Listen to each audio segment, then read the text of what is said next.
자, 이 시간에는 사회 가정 이론에 대해서 간단하게 정리를 하도록 하겠습니다. 자, 사회 가정 이론에서 첫 번째, 서덜랜드의 차별적 접촉 이론입니다. 다른 말로 뭐라 그래요? 분화적 접촉 이론, 사회적 학습 이론이다라고 이야기를 합니다. 똑같은 말이니까요. 시험에 어떻게 나오든 똑같은 것이다라고 이해를 해주시면 되겠습니다. 자, 이 서덜랜드의 차별적 접촉 이론은 우리 앞에서 타르데의 모방 이론이 있죠. 타르데의 모방 이론이 차별적 접촉 이론에 많은 영향을 주었다. 앞에서 설명드렸고요. 그러면 차별적 접촉 이론이 뭐냐? 바로 이런 거예요. 범죄 문화를 여러분들이 범죄 문화를 접촉하거나 거기에 참가하거나 동조함에 의해서 범죄 행동이 어떻게 된다고? 학습되어진다 이 말이에요. 범죄 행동이 학습되어서 범죄가 발생한다 하는 이론이 바로 서덜랜드의 차별적 접촉 이론입니다. 무슨 말인지 아시겠죠? 그러니까 이게 시험에 나왔던 거예요.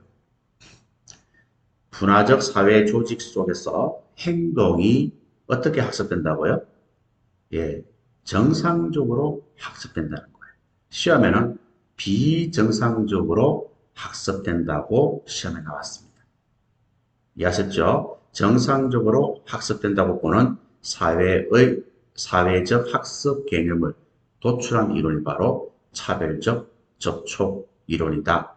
이걸 여러분 기억하셔야 됩니다. 정상적으로 학습되는 거예요. 그리고 범죄 문화에 여러분이 접촉하거나 참가하거나 동조함에 의해서 행동이 학습된다는 거죠. 이 학습은 정상적으로 학습되는 것이다. 이걸 여러분들이 꼭 기억을 하도록 합니다. 자, 두 번째는 글레이즈의 차별적 동일시 이론입니다.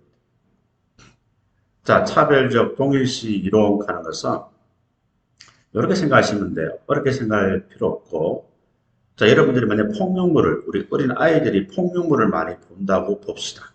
그것도 하나의 범죄적 문화 접촉이라고 볼 수가 있어요. 그러면 아이들이 폭력 영화를 많이 보다 보면은 아이들이 범죄적 문화를 접촉하겠죠, 간접적으로, 그죠? 그 영화 속에는 또, 악한 쪽에 어떤 범죄 두목이 있을 거 아닙니까? 조폭 두목이 있잖아요. 마치 자기가 조폭 두목이처럼 동일시해서 다른 사람에게 괴롭힌다는 거예요. 마치 내가 영화 주인공처럼 주인공과 동일시해서 마치 내가 범죄 조직에 있는 두목과 동일시함으로써 다음 단계로 나간다는 거예요. 이해하시겠죠? 그게 바로 동일시 이론입니다. 우리가 어렸을 때 많이 그랬잖아요. 우리가 어렸을 때도 뭐 전쟁 영화를 본다든가 또 폭력물을 보면은 우리도 따라 하잖아요. 그리고 친구한테 한번 탁 이렇게 찝쩍거리고 하잖아요. 그런 어떤 이론에 해당된다고 보시는 것이 훨씬 더 이해하기가 수월합니다. 자, 그 다음에 자, 중화기술 이론이 있습니다. 제목이 빠졌는데요. 자, 여기 보시면은 사이키스의 중화기술 이론이에요. 우리가 중화하는 것은 뭡니까? 합리화시키는 기술을 말합니다. 이런 거 있잖아요. 한 대 때리고 나서 내가 때릴 수밖에 없었던 이유를 합리화하잖아요. 그런 것들이 일반인보다 범죄자가 훨씬 더 높고 그 기술이 뛰어나다 이 말입니다. 그게 사이키스가 주장한 중화기술 이론에 속합니다. 여기는 유형 5가지가 있어요. 이렇게 암기하시면 됩니다. 비책이 없으면 손에 피를 보다. 비책이 없으면 손에 피를 보다 이 말입니다. 자, 첫 번째 유형을 한번 볼까요? 비난자에 대한 비난이에요. 그러니까 범죄자들이 비난을 받아야 되는데 범죄자가 뭐라고 합니까? 검사나 경찰들이 더 악랄하다. 너희들도 부정부패, 즉 뇌물을 받고 그런 행동을 하지 않느냐. 오히려 나보다 너희들이 더 나쁜 사람이라고 주장하는 거죠. 그 비난자에 대한 비난이 되는 거예요. 그 다음 책임 회피도 마찬가지입니다. 갑자기 소변이 마려서 노상 방류를 했다는 거예요. 노상방뇨도 당연히 경범죄 아닙니까? 그런데 나는 너무 도저히 참을 수가 없었어. 어쩔 수 없이 노상방뇨를 하겠다. 이렇게 주장하는 거죠. 이게 책임 회피라는 거예요. 그 다음에 또 뭐예요? 피해자 부정은 볼까요?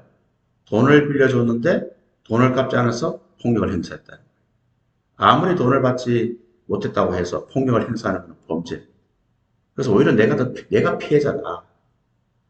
돈을 빌려줬는데 돈을 갚지 않았기 때문에 내가 너무 힘들게 생활해서 하가서 폭력을 행사했다는 거예요. 오히려 내가 더 피해자다. 피해자를 부정하는 거예요. 이런 것들이 바로 대표적인 종합기술 이론의 유형이 되는 겁니다. 그러니까 사이키스가 주장한 종합기술 이론, 유형 5가지도 여러분들이 꼭 기억을 하시기를 바랍니다. 그 다음 사회 통제 이론 쪽으로 넘어갑니다.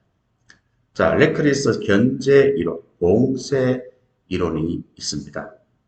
자, 이거는 범죄나 비행으로 이끄는 힘이 있더라도 누구나 다 있잖아요. 인간이라면 악한 동물이기 때문에 누구나 이런 힘이 다 있습니다. 범죄나 비행으로 이끄는 힘. 있더라도 차단하는 힘이 강하면 어떻게 되죠? 통제가 된다는 거예요. 그래서 범죄를 하지 않는 사람은 이런 범죄나 비행으로 이끄는 힘보다는 차단하는 힘이 더 강하기 때문에 많은 사람들은 범죄를 하지 않는다는 거죠. 그게 바로 레크리스의 견제 이론, 봉쇄 이론이다. 이렇게 이야기하는 거예요. 다시 말해서 외적 봉쇄 요인이 약하더라도 내적 봉쇄 요인이 강하면 범죄나 비행이 통제될 수 있다 해서 봉쇄 이론이라고 이야기하기도 합니다. 아시겠죠? 기억하시기 바랍니다. 그 다음에 허쉬의 사회적 유대 이론입니다. 자, 허쉬라 하는 것은 허쉬가 주장한 이론은요, 범죄는 범행하지 못하게 억제하는 요인이 약화되기 때문에 범죄하지 못하게 하는 억제 요인이 있다는 거예요. 이 요인이 약화되면 범죄를 한다는 거예요. 그럼 범죄를 억제하는 요인이 어떤 것들이 있느냐? 이것도 여러분 중요하겠죠. 바로 이런 거예요. 밑에 보시면은 바로 예착입니다. 전염입니다. 참여, 신념이에요. 이런 것들이 범죄 통제를 강화시키는 요인이 된다는 거예요. 이 요인들이 약해지면은 범죄한다 하는 것이 뭐예요? 허쉬가 주장한 사회적 유대 이론이다. 이 말입니다. 자, 범죄를 통제를 강화시키는 요인 4가지. 이렇게 기억하시면 돼요. 예전에 참신했다. 너 예전에 정말 참신했다. 그죠? 예전에 참신했다. 이렇게 기억하시면 돼요. 자, 그런 결과적으로 이거예요. 여러분의 부모나 학교 동료, 이런 중요한 사람들에 대한 결속력이 가면 강할수록 범죄는 하지 않는다는 거예요. 부모와 자식 간의 관계가 안 좋기 때문에 아이들이 빗나가는 거예요. 학교 생활을 제대로 적응 못하기 때문에, 또 동료와 또 사이가 안 좋기 때문에, 이런 결속력이 약하기 때문에 쉽게 비행에 빠진다. 또 어떤 일에 전념하는 사람은 모든 시간과 어떤 자기 정열을 쏟아부는 사람들은 범죄를 하지 않습니다. 그렇죠? 이런 것들이 뭐예요? 범죄의 통제를 강화시키는 요인들이죠. 이런 요인들이 약해지면 범죄하기 쉽다 이 말입니다. 그래서 이걸 여러분들이 좀 보셔야 돼요. 부모와 예착 관계가 긴밀할수록 범죄는 가능성이 떨어집니다. 공식적 사회의 유대감이 클수록 범죄를 저지를 가능성은 낮아지게 됩니다. 규범에 대한 믿음이 약할수록 범죄를 저지를 가능성이 높다는 거. 이 3가지가 또 시험에 출제가 되기 때문에 잘 정리를 할 수 있도록 합니다. 아시겠죠? 자, 그 다음 사회 반응 이론입니다. 자, 낙인 이론. 이번에 1차 순경시험에 나왔던 거예요. 그죠? 낙인 이론. 자, 이걸 우리 밑에 보면은 시험에 나왔던 예문이 나와 있습니다. 우리가 낙인 이론 하는 것은 뭐예요? 좀 쉽게 말하면 이런 거예요. 자, 내가 만약 절도를 범했다. 그럼 1차적인 일탈로 보시면 돼요. 그다음 사법당국이 절도범으로 낙인을 찍은 거예요. 강도범으로 낙인을 찍은 거예요. 자, 그러면 어떻게 됩니까? 내가 감방에 가겠죠. 감방에 살고 다시 또 사회 복귀가 됩니다. 사회 복귀가 되면은 어때요? 취업이 잘 되면 괜찮은데 전과자는 이유로 취업이 잘 안 되잖아요. 그러면 결과적으로 또 범죄 문화에 접촉을 한다 이 말입니다. 또다시 절도 강도를 한다는 거예요. 이해하시겠죠? 한번 절도 강도 살인범으로 낙인이 찍히면 영원히 뭡니까? 절도범이고 강도범이고 살인범이 되는 거예요. 그 사회 나가면 취업이 안 되니까 또 뭐에 배가 고프니까 빼앗고 절도 훔치고 사람을 죽이고 그렇게 하는 거예요. 이게 낙인 이론입니다. 그래서 우리가 시험에 나왔던 지문을 보면은 경찰서에서 간내 폭행이잖아요. 폭행범으로 처벌이 가능하잖아요. 그런데 형사 입건을 하지 않고 외부 전문가와 3일 동안 다양한 활동으로 구성된 선도 프로그램을 제공하는 겁니다. 형사 입건이 되고 폭행범으로 처벌하게 되면은 낙인이 지키는 거죠. 그렇게 하지 않고 어떻게 했다는 거예요? 바로 선도 프로그램을 제공함으로써 스스로 잘못을 뉘치게 하고 다시 지역사회로 통합될 수 있도록 기회를 제공하는 것. 이게 바로 낙인 이론과 관련이 있다라고 보시면 되는 거예요. 이해하셨죠? 이번에 시험에 나왔던 겁니다. 자, 그 다음에 범죄 통제론 쪽으로 넘어가도록 하겠습니다. 자, 범죄 통제 방법이 있어요. 방법이 있는데요. 근세 이전에는 응보와 복수입니다. 눈에는 눈, 이에는 입니다. 그리고 고전주의는 형벌과 제재를 통해서 범죄를 통제하게 되는 거죠. 범죄를 통제하게 됩니다. 실정주의는 치료를 통해서, 갱생을 통해서 통제를 하게 됩니다. 그런데 20세기 이후에 와서는 뭐예요? 이 세 가지는 뭐예요? 사후적 대응 방법이에요. 범죄가 일어나고 나서 하는 거예요. 근데 지금은 범죄 예방이 일어나기 전에 사전적 대응, 일어나기 전에 미리 범죄를 예방하자 하는 겁니다. 그래서 범죄 예방 이론이 시험에 출제가 잘 되는 이유가 바로 여기에 있다라고 보시면 되는 거예요. 아셨죠? 자, 그리고 이제 범죄 예방에 대한 견해들이 있습니다. 견해가 있는데 바로 제프리가 세 가지 모델을 제시를 했죠. 범죄 억제 모델이 있고 사회 복귀 모델이 있고 범죄 예방 모델. 요거 보시면 돼요. 여기 보면은 요거는 고전주의, 요거는 실정주의, 요거는 오늘날 사회학적 범죄학 모델과 관련되어 있다. 그렇게 이해를 하시면 되는 거예요. 이해하셨죠? 자, 그 다음 브랑켄과 파우스트. 자, 범죄 예방에 대해서 정리를 합니다. 이건 또 시험 나올 수 있으니까요. 정리를 좀 잘 해주시면 좋겠어요. 자, 1차적인 예방 대상은 누군가요? 예, 일반 대중이고 2차는 우범자, 우범집단, 우범지역을 말합니다. 3차적 예방은 범죄자가 대상이 됩니다. 요거부터 먼저 기억을 해주시고요. 그러면 1차적인 예방은 누구를 대상으로 한다? 일반 대중을 대상으로 하는 것이 1차적 예방입니다. 자, 그래서 우리 경찰이 뭐예요? 다니면서 뭐합니까? 금융기관에 CCTV를 설치하도록 금은방에 비상벨을 설치하도록 유도하는 거예요. 또 방범교육도 시키는 거예요. 이런 것들이 전부 다 누구를 대상으로 한다? 일반 대중을 대상으로 하는 겁니다. 금은방에 가서 사장님 문이 좀 부실하다. 새로 좀 설치했으면 좋겠다. 또 비상벨을 설치했으면 좋겠다. 또 CCTV가 없으니까 설치하는 것이 좋겠다. 그러니까 대중을 상대로 우리 경찰이 개입하는 거죠. 그래서 우리 경찰이 범죄 기회를 제공하는 이런 물리적 환경을 찾는 거예요. 찾아서 뭡니까? 일반 대중을 상대로 개입하는 전략이 바로 1차적 예방 전략이다. 그렇게 이해를 하시면 됩니다. 그 다음에 2차적인 예방 전략은 우범자죠. 우범자가 뭡니까? 범죄를 범할 우려가 많은 사람이에요. 이거 잠재적 범죄자다 이 말입니다. 그래서 범죄를 범할 우려가 상당히 많기 때문에 어떻게 한다? 초기에 발견을 해야 돼요. 그리고 범죄하기 전에 기회를 차단시켜야 됩니다. 범죄를 못하도록 하는 거예요. 그게 2차적 예방 전략이 되는 거예요. 그래서 잠재적 범죄자를 초기에 발견해서 개입하는 전략이 2차적 예방입니다. 잠재적 범죄자가 나오면 무조건 2차적 예방이다. 그렇게 여러분 대답을 하시면 되고요. 3차적 예방은요, 범죄자를 대상으로 합니다. 자, 범죄자를 그대로 놔두면 또 범죄하잖아요. 그래서 체포를 하는 거예요. 구속을 하는 거예요. 검사가 기소를 하는 거예요. 교도소에 구금을 하는 겁니다. 교도소에서 치료, 갱생을 하는 거예요. 그 사회 복귀시키는 거예요. 이런 여러 가지 교정 프로그램을 통해서 예방을 사회에 나가더라도 범죄를 하지 않도록 하는 거예요.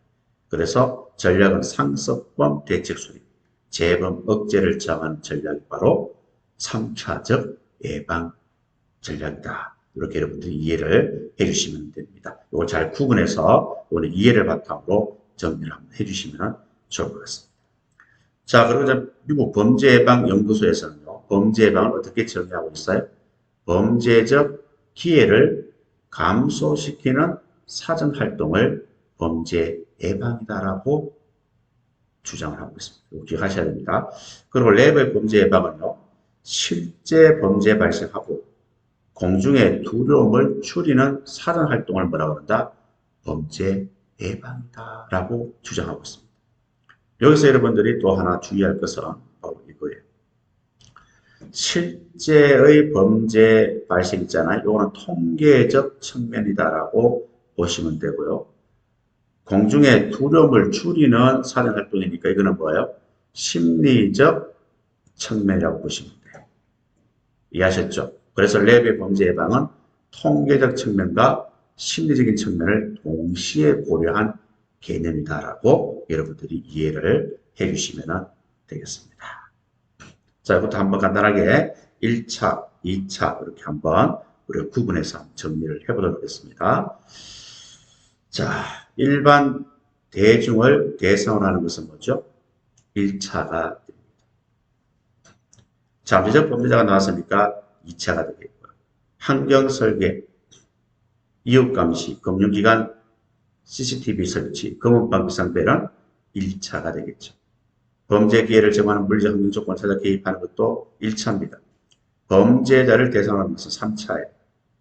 실제 범죄자를 대상으로 범죄자들이 더 이상 범죄를 하지 않도록 체포, 구속, 기소 이것도 뭐예요? 3차가 되는 거예요. 잠재적인 범죄이니까 2차가 되겠고요. 상습범이니까 3차가고 우범자니까 2차가 되는 거예요. 그 1차는 3개가 있고 그죠? 2차는 몇 가지가 있습니까? 2차는 가운데 지금 1개, 2개, 3개가 있고 3차도 3가지가 있습니다. 총 9가지가 되는 거예요. 이렇게 9분 정도만 해주시면 충분합니다. 자, 그럼 현대적 범죄 예방 이론입니다. 상황적 예방 이론 유형에 대해서 우리가 한번 살펴보도록 하겠습니다. 자, 상황적 예방 이론은 크게 4가지로 우리가 정리를 한번 해볼 겁니다. 일상활동이론, 합리적 선택 이론, 생태학적 이론, 범죄 패턴 이론이 있습니다. 자, 일상활동 이론은 누가 주장한 거예요? 코엔과 필슨이죠. 코펠 이렇게 기억하시면 돼요. 우리가 여행 갈 때 가져가는 그릇 같은 거 있잖아요. 크기별로 다 있잖아요. 그죠? 코펠. 예, 코엔과 필슨이 주장한 거 코펠로 기억하시면 돼요. 그리고 일상활동 이론은 개인의 일상 활동에서 뭐예요? 찾고자 하는 이론이에요. 그러니까 개인의 일상생활에 초점을 두고 연구한 이론이기 때문에 미시적 범죄 분석입니까? 거시가 됩니까? 미시적 범죄 분석이 되는 거예요. 이게 또 시험에 한 3번 정도 정답으로 나왔어요. 요 갈로 속에 들어가는 말이 뭐라고요? 미시적 범죄 분석이다. 거시가 아니다. 왜? 개인의 일상생활에 초점을 두고 연구한 이론이기 때문에 그래요. 그리고 범죄 예방 방법은 뭐예요? 범죄 기회를 감소시킴으로써 예방이 가능하다 하는 게 일상활동 이론입니다. 그래서 여러분들이 하루하루 아침 일찍 학원에 가서 열심히 공부하고 저녁 늦게 집에 간다고 보세요. 범죄할 기회가 있습니까? 없잖아요. 그런 일상생활이 범죄 기회를 감소시키는 일상생활이 되는 거예요. 많은 사람들 있잖아요. 개개인마다 연구를 하는 거예요. 아, 이런 사람들은 이렇게 생활하고, 이런 사람들은 이렇게 생활하고. 그에 따라서 뭐예요? 범죄 기회가 달라지는 거예요. 그래서 아침부터 저녁까지 열심히 학원에서 공부하는 친구들은 범죄 기회가 없다는 겁니다. 매일 저녁마다 술 먹고 그런 데서 생활하게 되면 범죄 기회는 그만큼 많아지는 거죠. 범죄 기회를 감소시킴으로써 예방이 가능하다. 이게 일상활동 이론이다라고 보시면 됩니다. 자, 합리적 선택 이론은 뭡니까? 누가 주장한 거예요? 클락과 코닛입니다. 클릭이라고 기억하시면 돼요. 마우스 클릭 있잖아요. 마우스 클릭하면 선택이잖아요. 더블 클릭하면 실행이잖아요. 자, 이 클락 코닛이는요, 클락과 코닛이는 이렇게 주장한 거예요. 비용과 이익을 계산합니다. 비용과 이익을 계산해서 합리적으로 선택한다는 거예요. 그러니까 절도범이 절도를 하는 데 있어서 내가 절도를 하는데 드는 비용과 절도를 함으로써 얻는 이익을 계산해서 이익이 크면은 범죄를 할 것이고 비용이 크면은 범죄를 하지 않는다는 거예요. 합리적으로 계산해서 선택한다는 거예요. 그러니까 의사 결정론입니까? 비결정론입니까? 의사 비결정론. 기억하셔야 됩니다. 여기는 없어도 의사 비결정론 하는 것을 여러분들이 기억을 해 주셔야 됩니다. 자, 그럼 어떻게 하면 범죄 예방이 가능하죠? 비용이 많이 들면은 어떻게 된다? 범죄 못한다고 안 한다고 그랬잖아요. 이익이 많으면 범죄한다고 그랬잖아요. 그러니까 비용을 증가시키고 이익을 감소시키면은 어떻게 된다? 범죄 예방이 가능하다. 그렇게 보는 거예요. 이해하셨죠?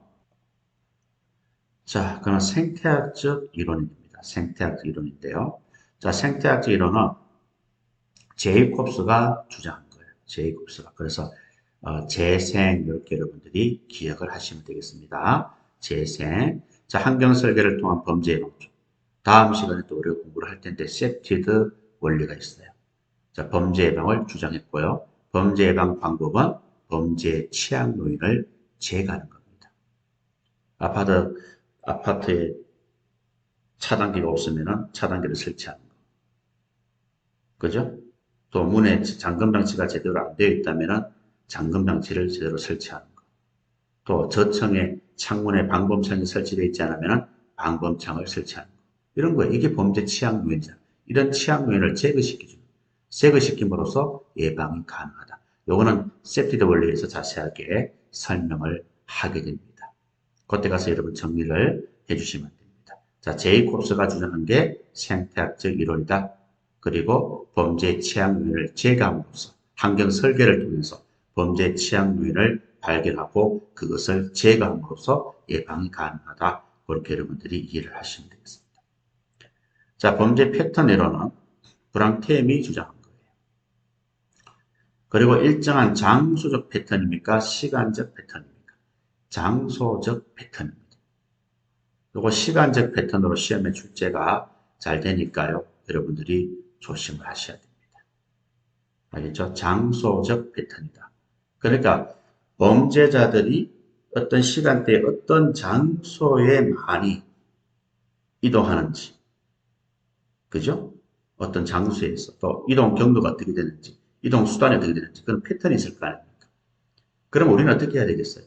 범죄자가 가는 장소, 이동 경로, 이동 수단을 통해서 이동해서는 안 되겠죠. 우리는 반대로 가야 되겠죠. 그래야 예방이 가능합니다. 범죄자와 똑같은 그런 장소적 패턴을 가지고 있다면 우리도 범죄자 또는 피해자가 될 가능성이 높아지는 거죠.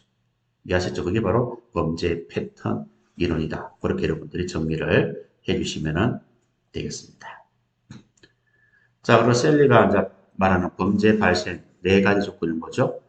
기자 동기가 됩니다. 기자 동기. 기가 두 개가 있죠. 기회가 있고 기술이 있어요. 헷갈리지 마세요. 기자, 동기 해서 네 가지가 있습니다. 자, 그리고 비바 모델이 있죠. 가가 용접이에요. 가가 용접입니다. 가치, 가시성, 용이성, 접근성. 앞글자를 따서 영어로 그죠? 비바가 되는 거예요. 그죠? 비바가 되는 거예요. 가가 용접입니다. 자, 그리고 범죄 세 가지 요소가 뭐죠? 바로 범대감, 범대부가 되겠죠. 범대부라고 기억하면 좋을 것 같아요. 부재니까요. 범대부, 감시부재, 보호자부재, 범대부. 그리고 범죄가 일어나기 위해서는 일단 범죄자가 있어야 범죄가 일어나잖아요. 그 다음에 상대방이 있어야 되죠. 대상이 있어야 돼요. 그리고 주변에 목격자가 있으면 범죄를 하지 못하잖아요. 그래서 감시부재, 보호자부재, 세 가지가 범죄의 세 가지 요소에 해당된다. 시험에는 바로 첫 번째, 셀리가 말하는 범죄 발생 네 가지 조건하고 범죄 세 가지 요소하고 요거 두 개 섞어서 출제가 잘 됩니다. 요걸 여러분 조심해서 정리를 해주시면 될 것 같아요. 자, 상황적 예방 이론에 대해서 여러분 대답을 한번 해보도록 합니다. 자, 일상, 선택, 생태, 패턴 이렇게 여러분들이 대답을 해주시면 됩니다.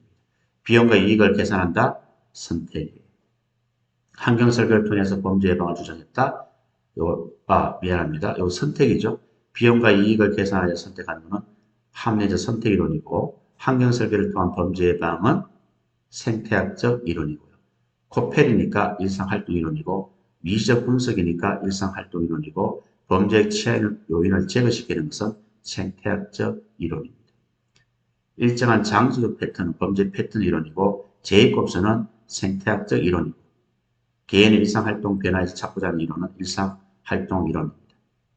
비용을 증가시키고 이익을 감소시킴으로써 예방이 가능하다. 합리적 선택 이론이에요. 범죄 기회를 감소시킴으로써 예방이 가능하다. 일상활동 이론입니다. 그 다음 클릭이니까 선택이 되겠습니다. 이렇게 여러분들이 바로바로 대답이 높도록 정리를 해주시면 되겠습니다. 자, 그 다음 깨진 유리창 이론이에요. 자, 깨진 유리창 이론 하는 것은 누가 주장한 거지요? 예, 바로 윌슨과 켈링이에요. 기억하세요. 자, 윌슨과 켈링은 무질서와 심각한 범죄를 이론적으로 연결시킨 최초 시도다. 무질서하고 심각한 범죄를 이론적으로 연결시킨 최초의 연구가 바로 깨진 유리창 이론이다. 이거는 조그만 불법, 무질서라도 방치하지 말고 제때 단속하고 조치해야 된다. 이게 바로 깨진 유리창 이론입니다. 무슨지 아시겠어요?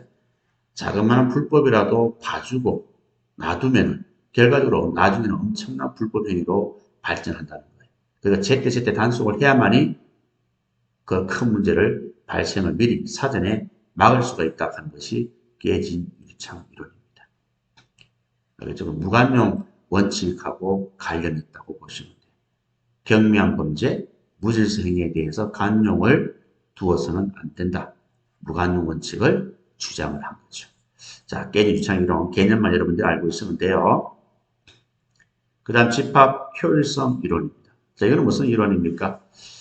자, 지역 주민 간의 상호 신뢰라든가 연대감이 좋으면 좋을수록 사회 문제, 자기 어떤 지역에 대한 문제를 적극적으로 개입을 한다는 거예요. 그러니까 범죄자들이 범죄를 하기가 쉬워요, 어려워요? 어렵다는 거죠. 대도시하고 저 촌에 있는 지방 부락으로 있는 뭐 50가구, 100가구 그런 거 비교 한번 해보세요. 지금은 좀 덜하지만 내 어렸을 때만 하더라도 동네 어르신들하고 굉장히 아이들하고 굉장히 가까웠어요. 피아노를 안 섞여도 뭡니까?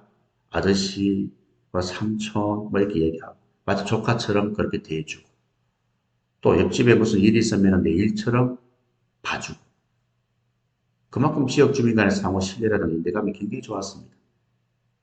그런 곳에는 오히려 범죄하기 힘들어요. 대도시는 어떻습니까? 위층에 누가 사는지 옆집에 누가 사는지 관심이 별로 없어요. 절도범이 문을 따고 들어와도 별로 관심이 없어요. 근데 저 지방에 있는 그런 동네는 어떻습니까? 지역 주민 간의 상호 신뢰라든가 연대감이 다 좋기 때문에 옆집에서 누가 들어오면 옆집에 있는 사람이 나와서 당신 누구냐고, 어디서 왔냐고, 지금 주인 없다고 이렇게 이야기를 하잖아요. 그러니까 절대 함부로 빈집이라고 해서 함부로 들어갈 수 없는 겁니다. 빈집이라고 들어갔다가는 옆집에서 나온단 말이에요. 그래서 집합 효율성이라고 하는 것은 지역 주민 간의 상호 신뢰라든가 연대감이 좋을수록 그 지역에 있는 여러 가지 문제를 적극적으로 개입을 하기 때문에 그만큼 범죄를 하기가 어렵다.